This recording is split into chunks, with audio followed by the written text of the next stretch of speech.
Hello everyone, I'm NiiNiiFC, this is BlueLionsTV, and welcome to the pre-match Q&A live stream show before our upcoming game tonight at 8 o'clock against Frankfurt.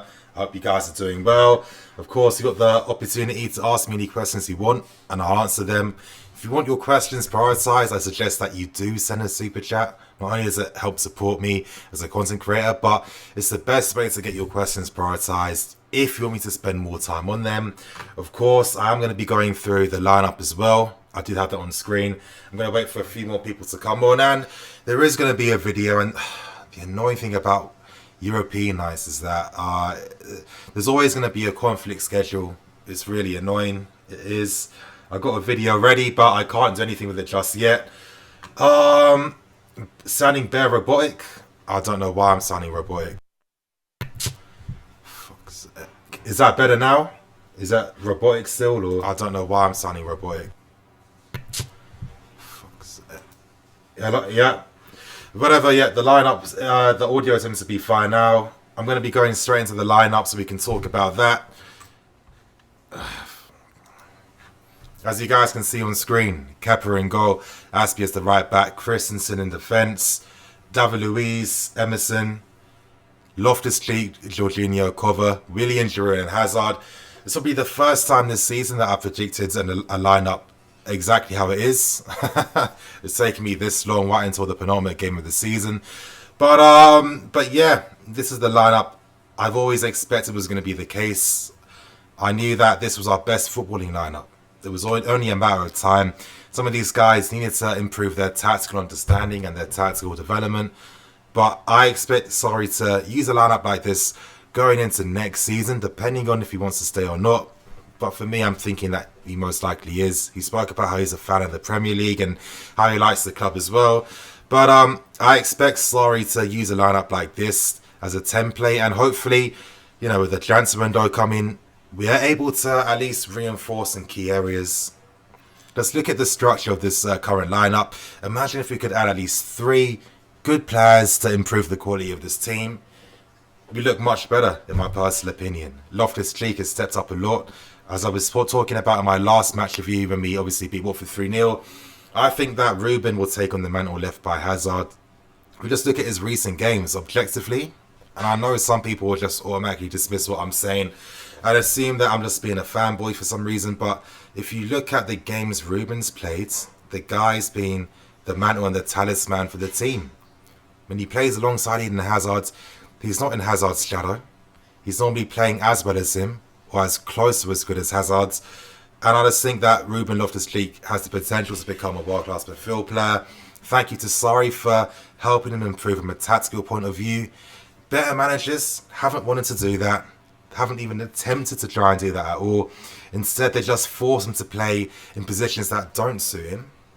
Can't believe it's taken him until 23 to play in his best position, but it happened. Thanks, Sarri, for that. And we can see that we possess a potential world-class midfield player in Ruben. I don't want to hear any ifs and buts. That is the reality. It's not really a debate, in my personal opinion. But of course, you guys remember, I'm able to answer your questions. If you want your questions prioritized, do send a super chat. And hopefully mod support. Hopefully the mods are going to come pretty soon so they can get rid of these stupid spam comments. Yes, Nate, how you doing, man? You good?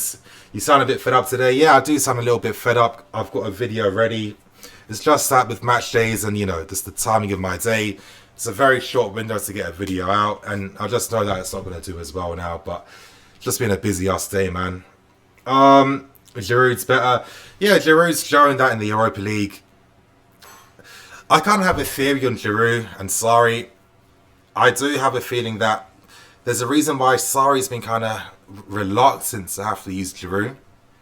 And I think that's because when Giroud plays, most times it does affect how his team play in his system. I mean, I said that so wrong. Sorry. Thank you, Dan, for the super chat, man. It means a lot. Your question is, bro, you're my favorite YouTuber. Please don't stop.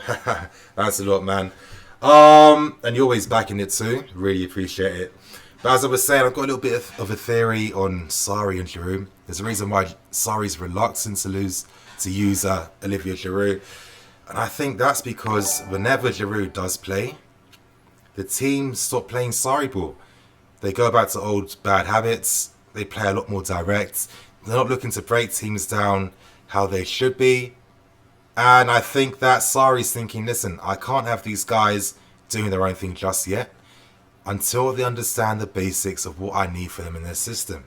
I mean, it makes sense, you know. A lot of times when we make these comparisons with Sarri, Klopp, Pep, etc., most of these comparisons aren't comparing Sarri to the first years of Klopp and Pep, which we should be doing. And as you can see with those managers, they had all the same criticisms that Sarri's been getting this season: not flexible, tactics not good enough in the Premier League, blah blah blah. That's the only argument that's been made consistently. But over time, when they got the squads they wanted, when their players got more suited to the style of football as well, that's when improvements came. And, you know, during your first season, you do have to be a bit hard-headed, in my opinion. If we are going to be adapting and playing this style of football under Sarri, we have to be able to play it to our maximum abilities. We can't half-arse it. We can't 50-50 it. We've had a habit as a football club over the past few years that whenever a manager tries to bring in a different style of play, we never fully want to embrace it. We want to half-arse it every single time, and we want to try and force them to adapt to a Chelsea way. And for me, I don't really know what a Chelsea way is. I know that some people will think it's because of Mourinho, because he brought in the top players and he brought in a powerful style of football. But I mean, Mourinho wasn't at the club. He hasn't been here forever. Let's be serious. The guy's been here for a short amount of time compared to the entire history of the club. So I don't understand why Mourinho should really dictate, you know, how we see ourselves as fans and what we think our club should be like. I don't think so. And, you know, I think it makes sense why Sarri maybe is justified in his reluctance in using Giroud. Now, I know it's crazy even coming from my mouth. Giroud has really helped this team out a lot. We can't deny that. And maybe if Giroud played more games, then maybe we might have been a bit more effective in certain games. But it's about a plan. It's about a process. You can't do everything right. It's the first season, you know. Sarri's potentially being looked at for many years to come. Sarri's envisioning taking the next few years to really try to improve the quality and style of this football. It can't happen in one season. And most times, if you do want quick changes in one season, it means that you'll have to fall to a pragmatic style, in my personal opinion. But that's just my thoughts on the matter. Going through the super chats now. Thank you to everyone that's been backing it. Jay Scheller. Better managers is subjective. Sarri is better, in my opinion. Yeah, as you said, it is subjective. I mean, we can't deny the qualities of Mourinho and Conte. They are top managers in their respective fields. But the beauty of football is, you know, there's so much variation in it that you can just decide what you prefer. You know, for me, I like a bit of attacking football. I like controlling the game in the opposition half. But for other people, they prefer a different style, and, you know, that's okay. Nate, thank you, bro. After Ziyech's performance, do you want him more? Now, I know what you mean. Ziyech had the opportunities last night to seal the game. There was that one glaring miss with his left foot, and you're thinking, wow, Ziyech, your left foot, you got one of the best left foots in Europe, in my opinion. How are you not scoring that? And I was getting these flashbacks of his performances for Morocco in the World Cup, and the guy was spamming shots left, right, and centre, not scoring. Now, I know that we could be cynical and dismiss his overall game because of that high-profile game yesterday, but if you look at what the player brings, I mean, for the guy's intensity when it comes to pressing, his engine's ridiculous. Up the field, down the field, I think that's a massive bonus straight away. He's able to play on the left and right and in the middle, and his input just doesn't drop. I mean, his output doesn't drop. It doesn't fall whatsoever. He provides the same quality from anywhere in the final third. He scores goals. He creates. He's a set-piece creator on top of that as well. I think that for the price, he could be a very astute signing. Ideally, I'd love to see him and Pepe coming together with a Jovic, Shelby, the three players that I would sign. But I think that Ziyech really, you know, in the Champions League this season, he really let Europe know. And I know there's been a lot of doubts by some big clubs in regards to, you know, whether Ziyech's the right guy for them. But I think after his Champions League performances this season, there's no doubts about it. The guy's a top player. Moving on, Mukambi Music Official. Thank you, bro, for the super chat. Antonio, thanks again, man. I think we should keep Higuain for a 1 year loan. What do you think? As I've said, I think that Higuain makes sense. I mean, cast your minds back to January. The strategy was to have one experienced striker and one younger high potential one. that doesn't change, you know. Remember, we do have Champions League football. Sarri's most likely going to be here, meaning that we're going to continue our development in the system.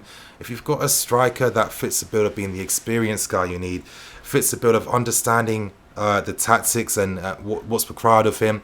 And third, which is a bonus for me, you know, he's learning every day how to play with his teammates, how to build that relationship with them, because his game is a poacher. You know, Higuain's not a target man. Higuain's not some advanced forward. It's about playing on the shoulder, playing on the last line, and a lot of that comes down to the service you get from your teammates. We saw that goal against West Ham, perfect pass from Pedro. That's what we need to see more of. We've seen glimpses in it because Higuain scored a few goals like this where, you know, his movements created the opportunities and he's used first-time shots to score goals.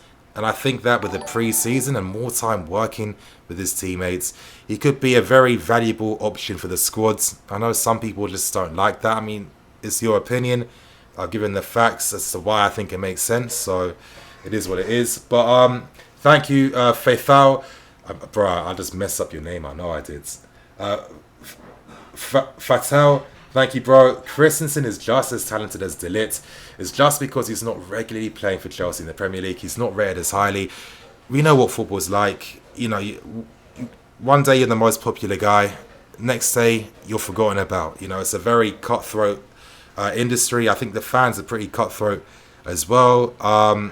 I do think maybe Sarri's use of Christensen has been way too harsh, in my personal opinion. I think that it should have been rotating a lot more.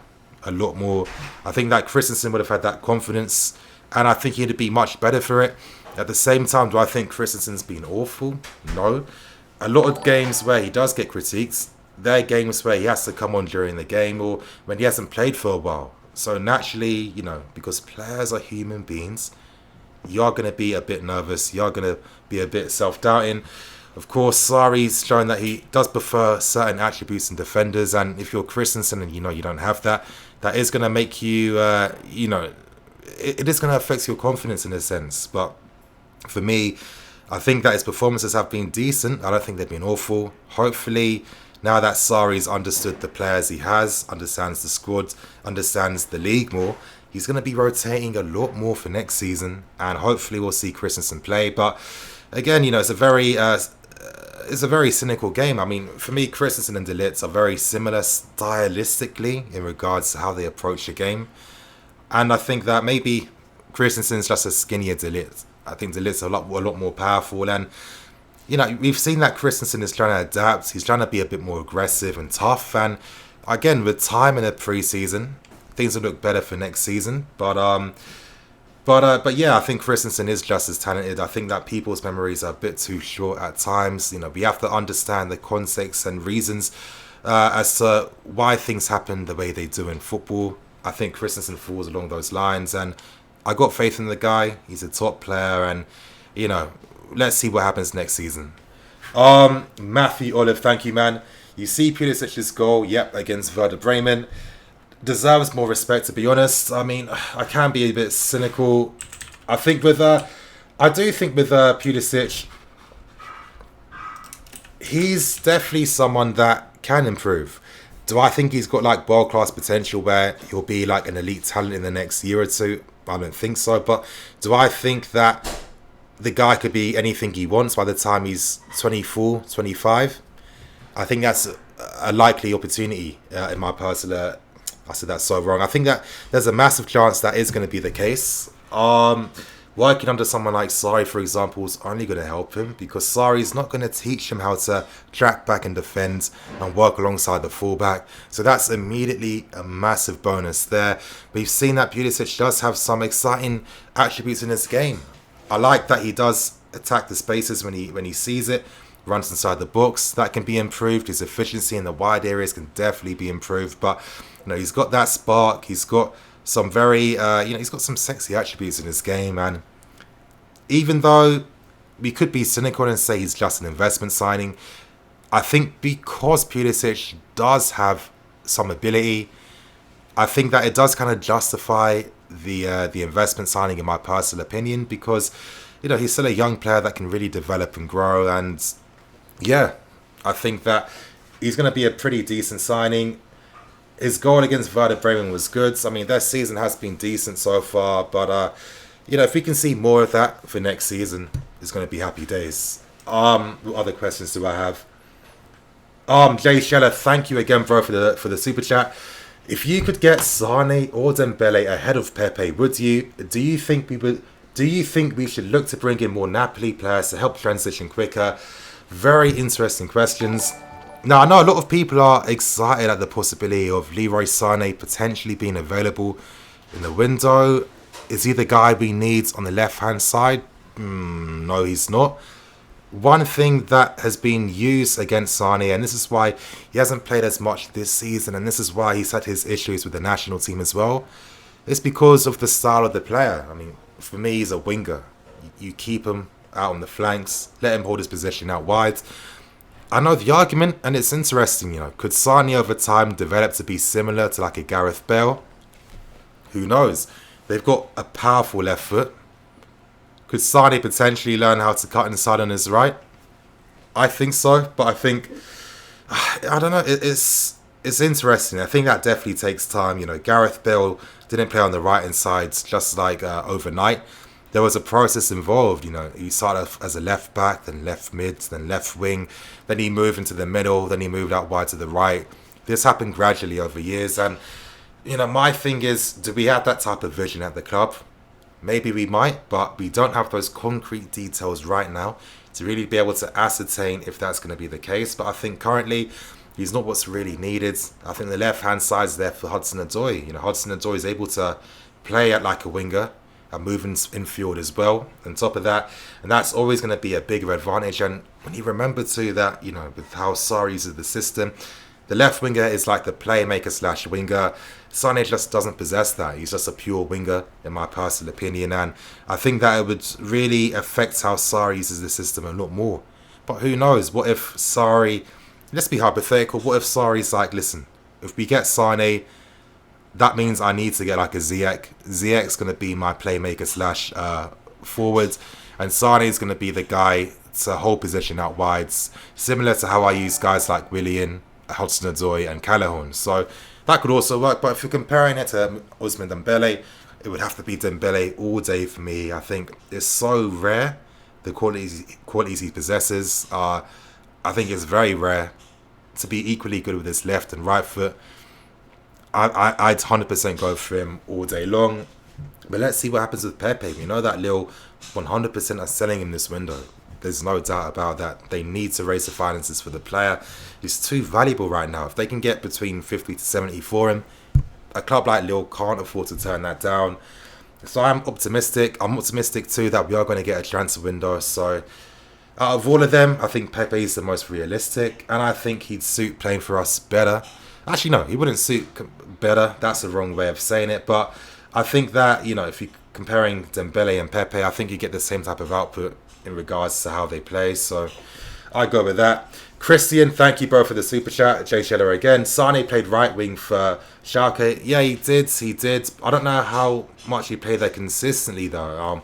I know when he came on to make his debut, when he scored that banger against Real Madrid, he did come on the right-hand side. But, I mean, when you see him play, most managers have tended to prefer to use him on the left-hand side. That's where they feel he's more effective and where he's better. And I just think that when you look at our left-hand side, when you look at the qualities that we need to have in the player, Sane just isn't as good in the tight spaces. He doesn't really have those type of playmaking abilities as well. So I don't think he'd be the right option for us. But it's only my personal opinion.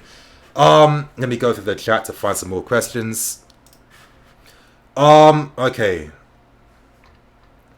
Adam, okay, let me find one. Adam, do you think we should stick with Emerson or try getting a new left back for next season? I'd like to see Emerson persist a bit. I think that as he's played, the more and more he's played, his confidence has got better. And I think that there could potentially be a player in Emerson. Now, I know Sarri spoke about how he thought he could coach Alonso and help him improve his game. Not going to happen. But with Emerson, I think you can.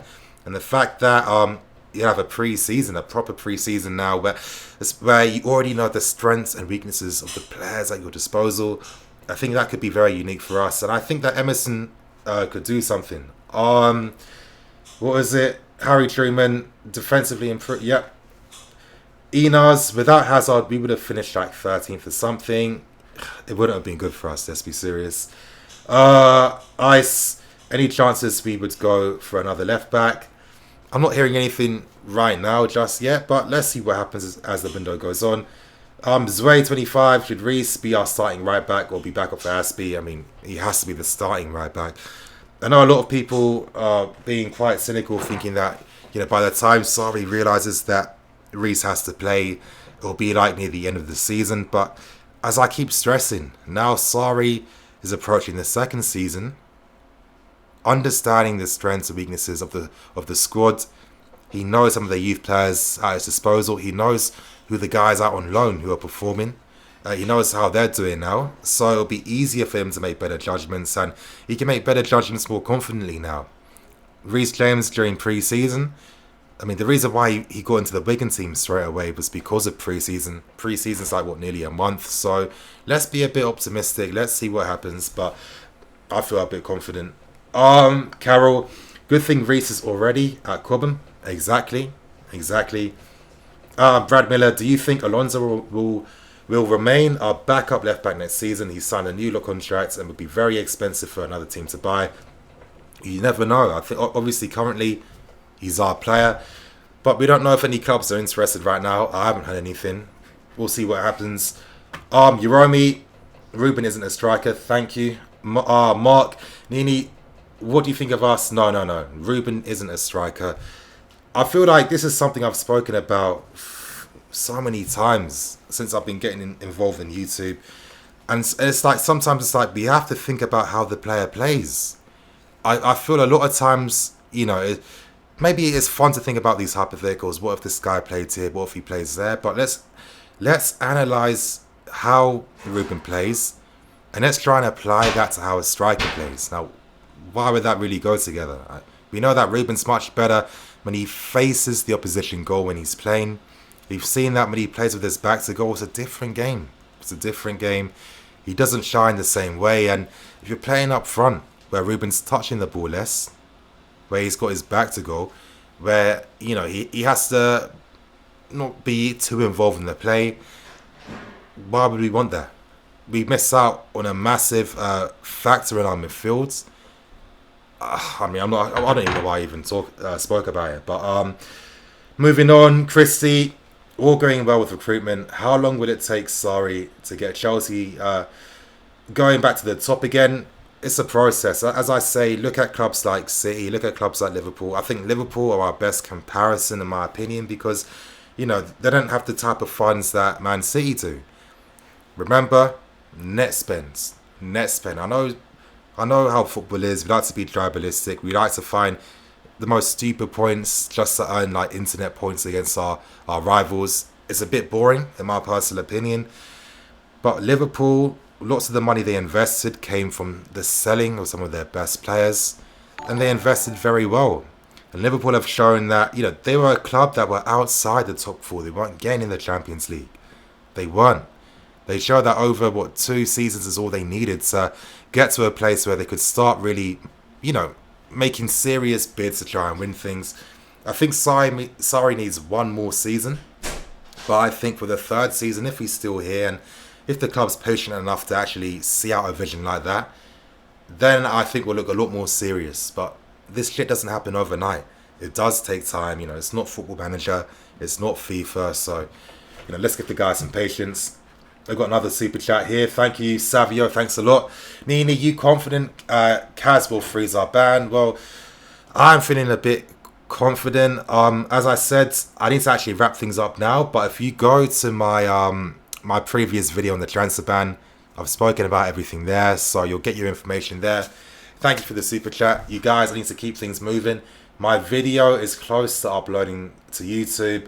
I was going to release it during halftime, but to be honest, I don't think the video is going to do well regardless. So I'm going to release it now.